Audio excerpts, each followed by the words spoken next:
Part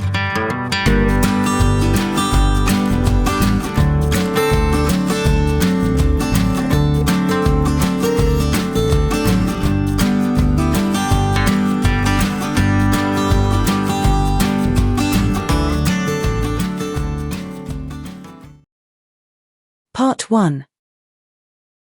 You will hear a man calling an electrical company to arrange repairs. First, you have some time to look at questions 1 to 5.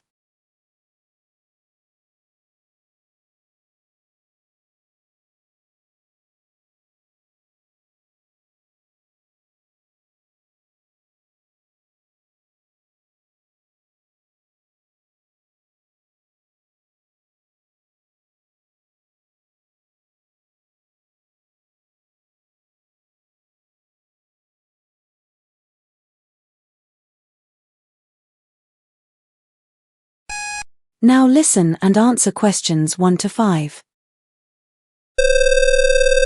Good morning, Bright Fix Electricals. How can I help? Hello, my name is Thomas Grant. I'd like to arrange for an electrician to visit my apartment.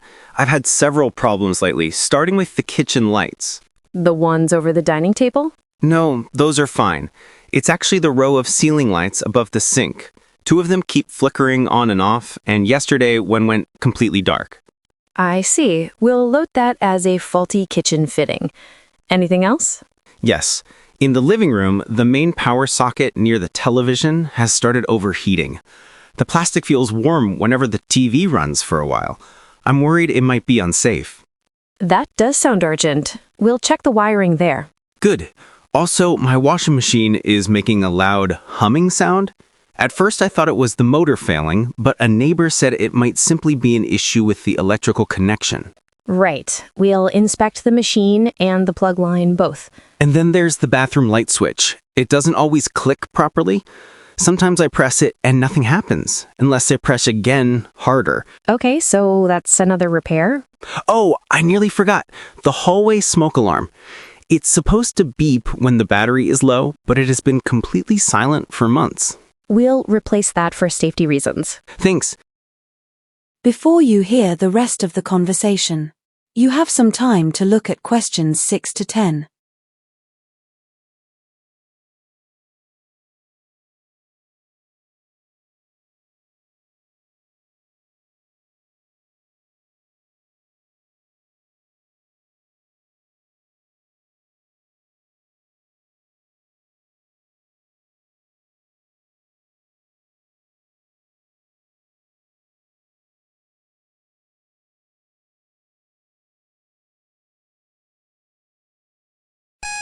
Now listen and answer questions 6 to 10.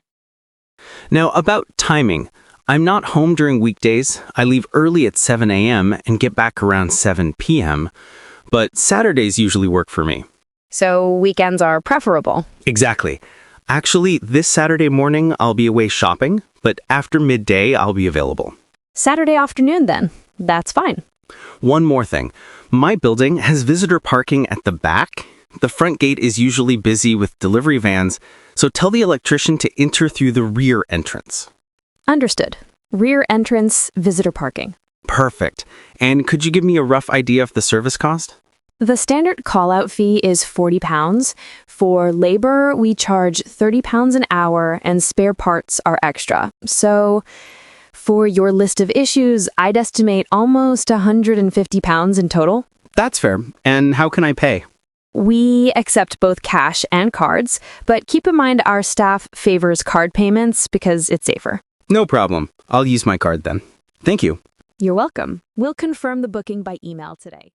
That is the end of Part 1. You now have half a minute to check your answers to Part 1.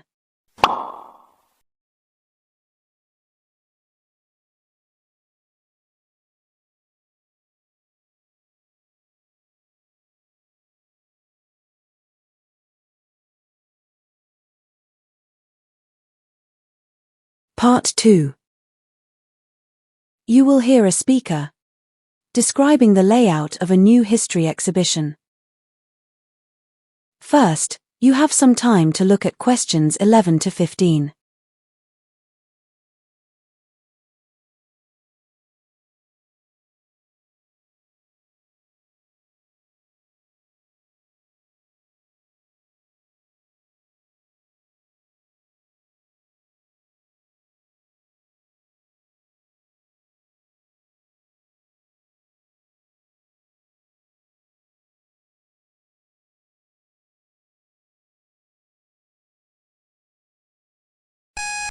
Now listen and answer questions 11 to 15. Welcome, everyone, to the orientation session for our new exhibition, Echoes of Civilization. My role today is to give you a clear idea of what you'll see so that when you explore on your own, you can enjoy it fully without getting lost. Let's begin with the layout. Many visitors expect the exhibition to start with ancient Greece because it's so familiar. Actually, we decided to begin earlier with Mesopotamia. The Greek section is included, of course, but that comes much later. Now, the Mesopotamian gallery features clay tablets. Some people imagine they were used only for mathematics, but that's not true. Most were records of trade, like exchanges of grain or livestock. A few are even early forms of literature, including myths. Moving forward, you'll come to the Egyptian area. A common question is whether we display an actual mummy. We don't because of preservation rules. Instead, we show coffins, burial masks, and digital models of how people were preserved. This gives insight into rituals without risking fragile remains. Next, the Indus Valley section. Visitors often assume it's about warfare, but weapons are rare in the findings. What we show here are seals and statues, which suggest trade links and urban planning, rather than battles. Now about Greece. The Greek gallery was debated for a long time. Some argued for putting sculptures at the center. In the end, the highlight became the pottery collection. The detail on those painted pots tells stories from everyday life as well as mythology. Before you hear the rest of the conversation, you have some time to look at questions 16 to 20.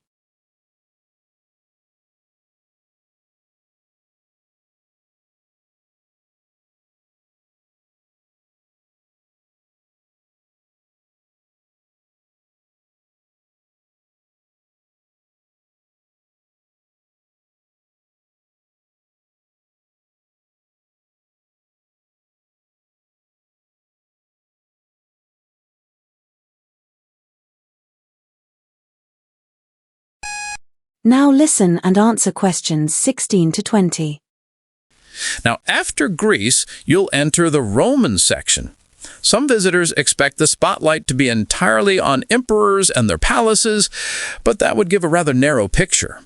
Others assume gladiatorial arenas would dominate. In fact, we wanted to show everyday society as well. That's why you'll find mosaics taken from ordinary villas placed right alongside military armor to demonstrate how private life and political power were intertwined. Now, as you move further, there's a transition space. A lot of people anticipate famous battles or heroic leaders in this area, but that wasn't our aim. Instead, we emphasized what connected these civilizations rather than what divided them.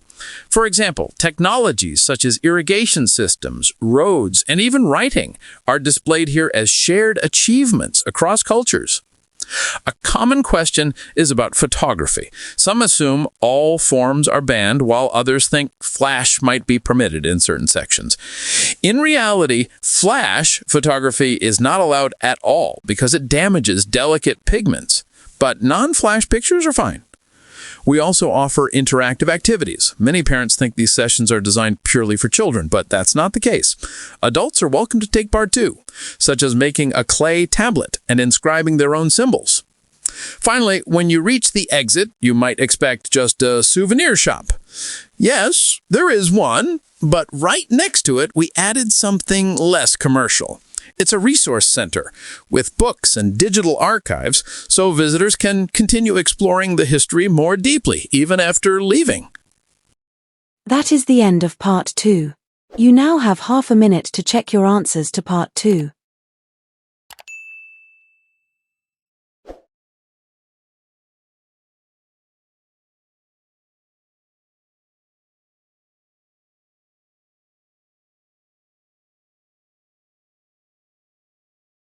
Part 3. You will hear a conversation between two classmates planning a project about endangered species. First, You have some time to look at questions 21 to 25.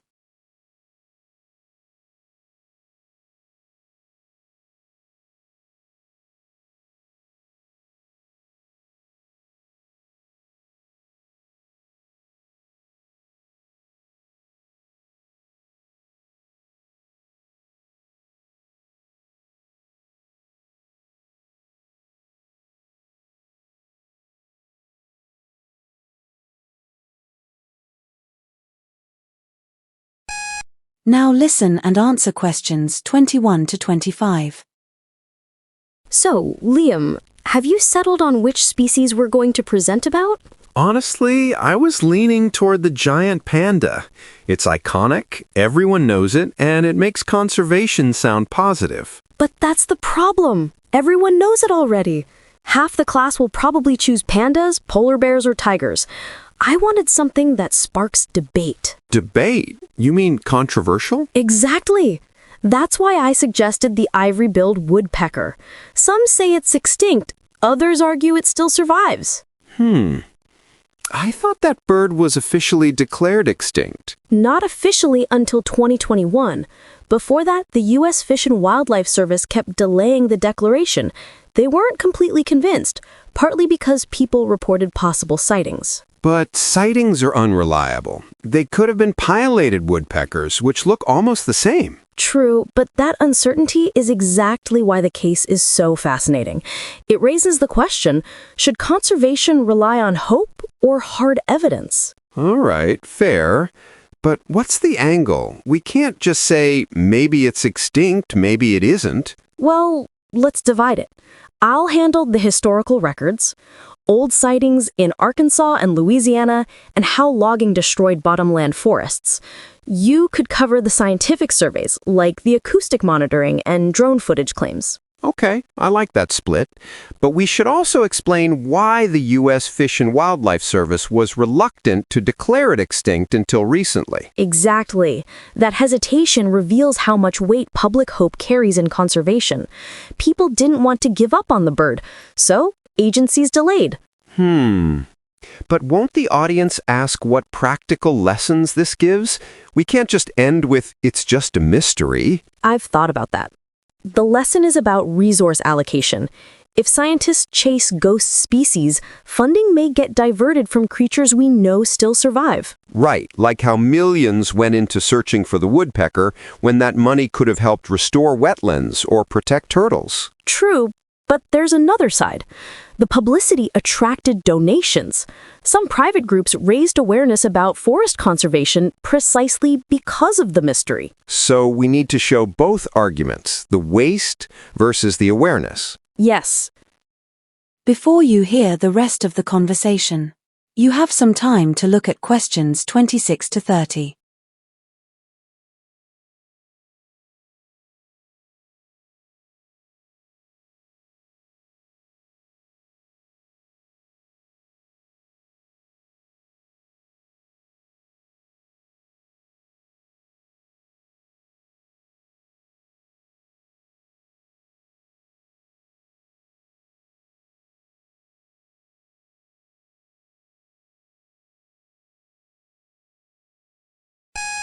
Now listen and answer questions 26 to 30. Liam, now to make it stronger, we should compare it with other cases. Remember the coelacanth fish? It was thought extinct for decades, but then rediscovered. If scientists had stopped looking, we'd never have known. That makes it complicated. If you keep searching, maybe you will waste money. If you give up too soon, you might miss a genuine survival story. Exactly the kind of tension our professor loves. But do we have enough visuals? Everyone else will have cute animals on slides. I've already found some old illustrations from the 1800s, plus audio clips of the woodpecker's special drumming sound recorded in Arkansas. That'll grab attention. But how do we conclude? I'd say we stress critical thinking. Conservation isn't just about saving charismatic species. It's about deciding where effort has the most impact. Good point. And maybe we can suggest that uncertainty itself can be valuable. It forces researchers to refine methods, like using drones or bioacoustic sensors. Yes, that makes the project relevant to future technologies, too. One worry, though. Do you think classmates will argue we chose something depressing? Possibly, but we can counter by pointing out that extinction stories highlight why timely action matters. The woodpecker shows what happens when habitat loss is ignored until it's too late. That'll work. So, final check. You handle the history, I do the surveys, then we debate the broader lessons. Exactly. Finally, we'll ask the class to think about how choices about limited funds affect the importance of protection. That is the end of Part 3. You now have half a minute to check your answers to Part 3.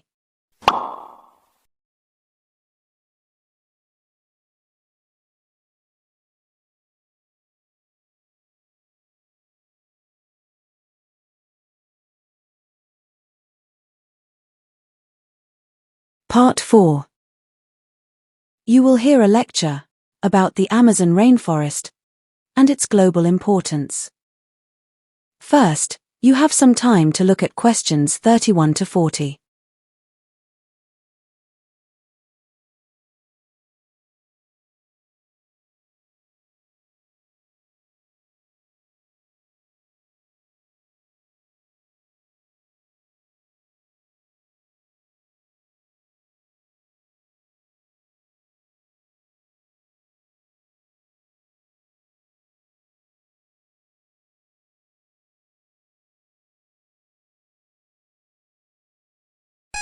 Now listen and answer questions 31 to 40.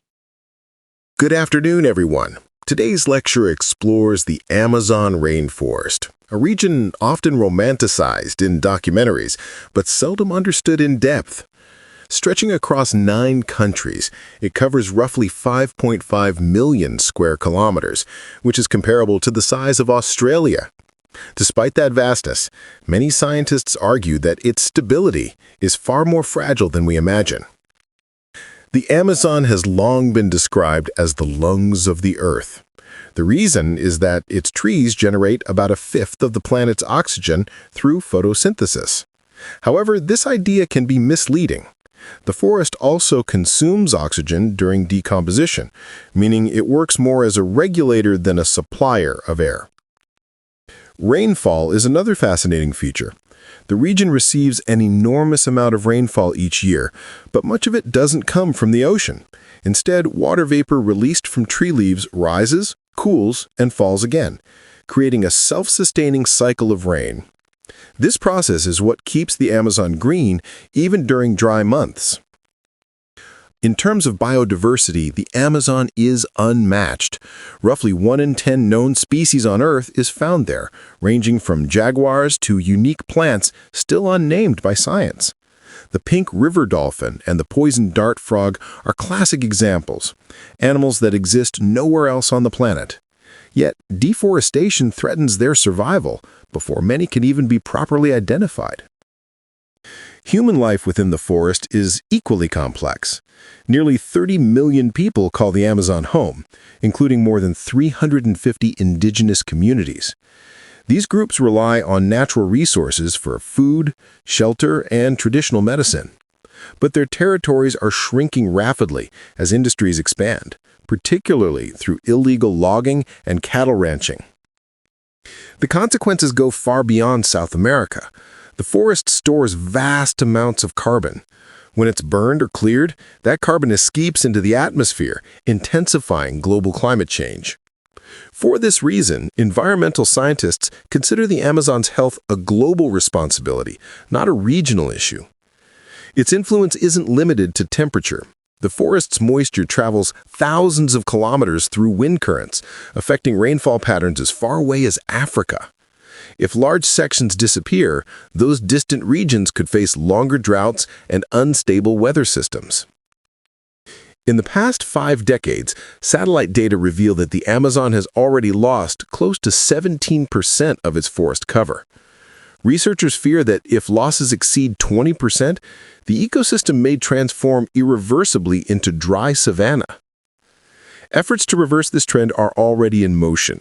Some restoration teams rely on modern technology, for example, drones used for rapid replanting across damaged forest zones.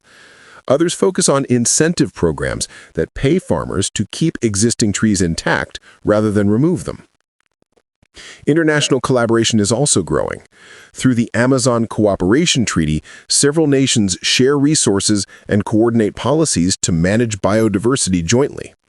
But limited funding and weak law enforcement continue to slow progress. Another major focus of recent talks has been the role of indigenous knowledge. Local communities have managed these forests sustainably for centuries, using planting cycles that maintain soil fertility and prevent overharvesting. Modern conservationists are now working to combine traditional wisdom with scientific research to create more balanced forest management systems. Ultimately, the Amazon's future is inseparable from our own. The forest doesn't just influence weather or carbon levels, it underpins the long-term stability of Earth's environment. Protecting it means protecting ourselves. That is the end of part 4.